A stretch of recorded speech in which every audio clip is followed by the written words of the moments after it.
Where does HIV come from? For some of us who remember the sudden emergence of HIV into the popular culture and awareness of the US in the early 1980s, HIV appears to have come from nowhere. Rumors swirled about where it came from, how it came to infect people from all walks of life around the world. It's only now, after over 25 years of research and discovery, that we can finally start to say with some confidence where HIV came from. HIV is a lentivirus on the basis of its genome and life cycle. It's not all that unusual for the lentiviruses. It infects immune cells, primarily CD4 positive T cells and macrophages. The other lentiviruses pursue similar, if slightly different, life cycles. There are lentiviruses that infect cats, goats, horses, sheep, cows, and monkeys. There's even a puma lentivirus. Not all of them cause disease under certain conditions. For example, the simian immunodeficiency virus strain that infects African green monkeys doesn't usually cause much disease to its host. The rhesus macaque also has a strain of SIV that causes little or no disease. However, if you take a rhesus macaque, a monkey from Asia, and infect it with the SIV from the African monkey, or if you infect the African monkey with the Asian virus, the result is called simian AIDS, and it parallels what we see in humans. This observation led scientists to suspect that HIV has not been a human virus for very long. If it was a virus with a lot of history with humans, it's unlikely that it would still be so pathogenic. Where could HIV have come from? We sequenced the genome of thousands of strains of HIV. And while there was an incredible diversity of sequences at certain locations, they all had a strong homology to various SIV strains. We usually break up the strains of HIV into two main groups, the HIV-1 and HIV-2 species. The closest relative, according to sequence variations, for the HIV-1 strain was the SIV that infects chimpanzees. The closest relative of HIV-2, a viral species largely found in Africa, appears to be the SIV found in Sudi mangabes. Africa possesses far more of the subgroupings of HIV than any other continent. Europe and North America are dominated by a very narrow range of viral types, the Group M subtype B. This is suggestive but not confirmatory of an African origin for the parent strains. We know that SIV and HIV are both spread in the same ways, sex and blood transfers. Blood-to-blood exposures, however, are 900 times more likely to result in infection than sex contact. It's therefore likely that the transmission from primate to human, called a zoonotic event, was the result of hunters trapping, butchering, and eating chimps. The practice of hunting primates for what is called bushmeat is well documented in tribal groups in certain areas. So we have a strong suggestion of where to look: African monkeys. In fact, evidence of viral evolution suggested a certain region of western equatorial Africa. It was here that a colony of chimpanzees were found with a close relative of the ancestral strain of HIV.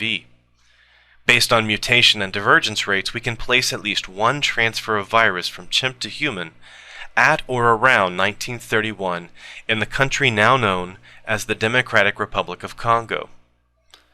There is some evidence to suggest that previous transfers of chimp to human may have occurred as far back as the 1880s, but it's not yet clear if these prior transfers had any ancestry to the current strains. The first clear case of verified infection in a human sample was in the 1960s, so the initial expansion was probably in the mid to late 50s, but may have been earlier. Since the human evidence is not available to us, that's a mystery that may never be unraveled. What was going on in the 1950s in Africa? Urbanization, for one. The cities of equatorial Africa experienced a population boom after World War II, along with colonial expansion. The world wanted the raw resources in Africa and needed local labor to extract it. This led to a disruption of traditional lifestyles and the rise of a post-industrial culture in a previously agrarian society. Prostitution and drug use may have increased as people left their towns and villages to find profitable work in the growing cities. They probably left their families and close communities behind, and many were no doubt lonely and isolated in this new cultural setting.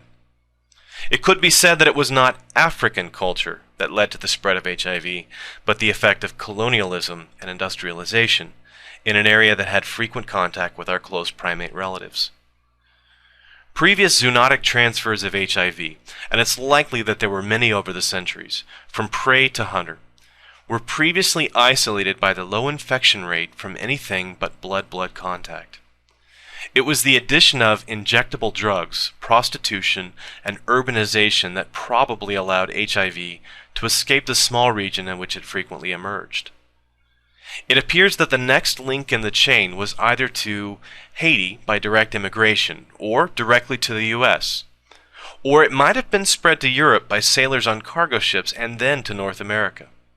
The data is a bit spotty, but the emergence in the major cities of Europe was slightly after the disease was documented in New York and San Francisco.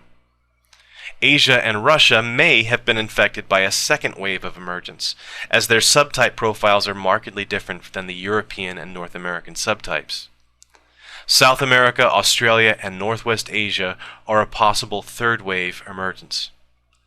The popularized idea of the Canadian flight attendant as patient zero is very misleading.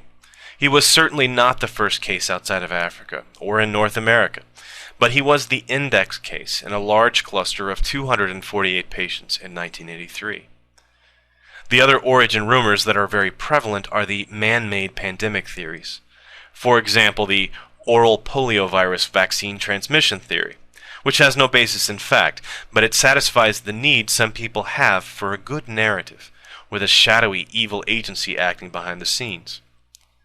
The OPV hypothesis, advanced by BBC correspondent Edward Hooper and documented in his book The River, suggests that an SIV-contaminated chimpanzee culture was used to prepare the oral polio vaccine given in the late 50s and early 60s.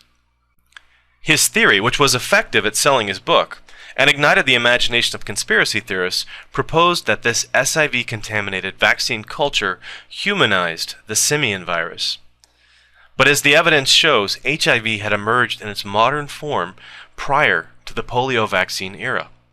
The frozen vaccine lots of that time period were thawed and tested for the presence of either SIV or HIV by an impartial third party. It's also completely implausible that HIV is an engineered virus or bioterror agent. The state of molecular biology in the 1950s was rudimentary. The capability did not exist at the time to make the precise molecular changes needed to generate HIV from SIV. Even crude techniques like co-culturing of the simian virus with known human pathogens like influenza would have been unsuccessful. HIV shows all the hallmarks of a zoonotic jump, not design. For example, look again at the distribution of HIV clades around the world. Note that there is profoundly more diversity in Africa. How could we account for that if every continent had been infected at roughly the same time by the same virus? Here are the figures for the number infected. Why would Africa have such a high prevalence and only in certain areas? We could implicate cultural differences, but then why is there such a gradient of infection across African nations of similar culture and population composition? If all these populations were simultaneously infected, why would such large differences be apparent? As a scientist, I remain open to new evidence on this topic. However, accusation is not the same as evidence.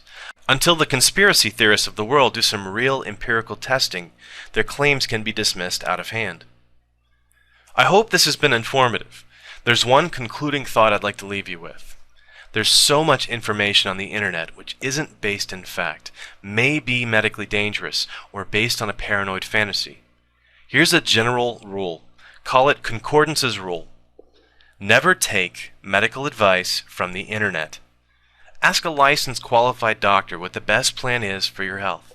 Discuss with him or her any concerns you may have and radical life changes you want to try. Listen to their advice. Your local doctor can help you sort the facts from the fiction and keep you from doing harm to yourself or others. Do it for the people you love and do it for yourself. Thanks for watching.